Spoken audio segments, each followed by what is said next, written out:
Venezuela की हुकूमत का कहना है कि बुध के रोज आने वाले जलजलों के नतीजे में अब तक 900 से ज्यादा अफराद हलाक और 3600 जख्मी हो गए हैं, जबकि दूसरी जानिब इमदादी कारकुन जिंदा बच जाने वालों की तलाश जारी रखे हुए हैं। दारुल हुकूमत कैराकस समेत मुल्क के शुमाल में जलजले से दर्जनों इमारतें तबाह हो गई हैं, जिसके बाद जख्मियों का इलाज आर्जी तिब्बी मराकज में किया जा रहा है। एक आला सरकारी ओहदेदार ने बताया कि सैकड़ों बैनुल अक़वामी इमदादी कारकुन वेनेजुएला पहुंच चुके हैं, जबकि मजीद की आमद मुतवक्के है। अमरीकी जियोलॉजिकल सर्वे यानी USGS के मुताबिक बुध के रोज आने वाले पहले जलजले की शिदत 7.2 थी और इसके चंद ही सेकंड बाद इससे भी ज्यादा ताकतवर 7.5 शिद्दत का दूसरा जलजला आया। पहला जलजला जमीन की सतह से 20.3 किलोमीटर नीचे, जबकि दूसरा 10 किलोमीटर की गहराई में आया था। ये पिछली एक सदी में मुल्क में आने वाले ताकतवर तरीन जलजलों में से एक था। हुकाम के मुताबिक दारुल हुकूमत के शुमाल में वाक़े साहिली शहर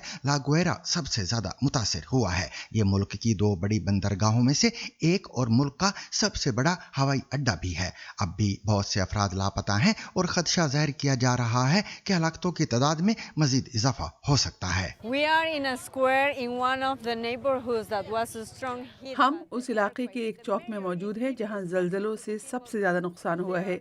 यहाँ के मेयर लोगों को हिदायत दे रहे हैं और उन्हें बता रहे हैं कि इस इलाके की तमाम इमारतों के नुकसान का जायजा लिया जा रहा है, लेकिन इमारतें इतनी ज्यादा हैं कि कारकुन दिन रात काम कर रहे हैं। लोगों को ये भी बताया जा रहा है कि उनके लिए रिहाइश का बंदोबस्त किया जा रहा है ताकि उन्हें इस चौक में रात ना गुजारनी पड़े। ये लोग तिब्बी सामान, बच्चों के लिए डायपर्स, पानी, खुराक और कपड़े लेकर आए हैं, जिन्हें जिन्स और उम्र के हिसाब से तरबियत देकर जरूरतमंदों में तकसीम किया जा रहा है।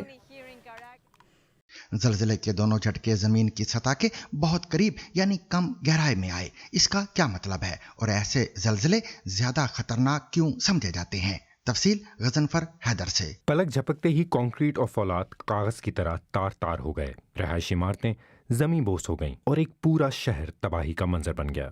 लेकिन आखिर कोई जलजला इतना तबाहकुन क्यों होता है? इसका जवाब 3 चीजों में छुपा है। जलजला कहाँ आया, कितनी गहराई में आया और इसके ऊपर क्या तामीर किया गया था। ये जलजले ठीक उसी मकाम पर आए जहां कैरेबियन और जनूबी अमरीकी प्लेटें एक दूसरे के साथ साथ सरकती हैं। कैराकस के मगरब में एक अचानक शगाफ ने ये झटके पैदा किए। पहले झटके की शिद्दत रेक्टर स्केल पर 7.2 रिकॉर्ड की गई, जिसके फौरन बाद दूसरा झटका 7.5 शिद्दत का था।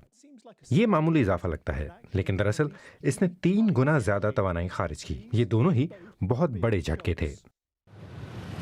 गुज़िश्ता बरस मार्च में म्यांमार में आने वाले जलजिले की शिद्दत 7.7 थी, जिसमें 5400 से ज़ायद अफराद हलाक हुए थे। वेनेजुएला के ये झटके निस्बतन कम गहराई में आए, यानी ज़मीन की सतह से तकरीबन 10 किलोमीटर नीचे। ऐसे ज़लज़ले ज़्यादा तबाही फैलाते हैं क्योंकि तवानाई के अखराज और सतह पर मौजूद इमारतों के दरमियान फासला कम रह जाता है। यहाँ ज़लज़ले अमूमन कम गहराई में आते हैं और इसी वजह से ये कहीं ज़्यादा तबाही फैलाते हैं। अगर ज़लज़ला सिर्फ 10 किलोमीटर की गहराई में हो तो 50 किलोमीटर की गहराई के मुकाबले में कहीं ज़्यादा नुकसान की तवक्को की जाती है। सन 1967 में कैराकस में आने वाले एक खतरनाक जलजिले के बाद हुकूमत ने इमारतों के लिए तामीराती कवानीन मुतारिफ कराने शुरू किए, जो हालिया दिहाइयों में मजीद सख्त कर दिए गए।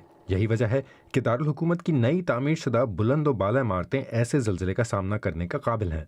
लेकिन मसला ये है कि कैराकस में रहने वाले 2/3 अफराद ऐसी इमारतों में रहते हैं जो इन मयार के मुताबिक तामीर नहीं की गई थी। अब तक कई छोटे आफ्टर शॉक्स आ चुके हैं और आने वाले दिनों और हफ्तों में मजीद झटकों का इम्कान है।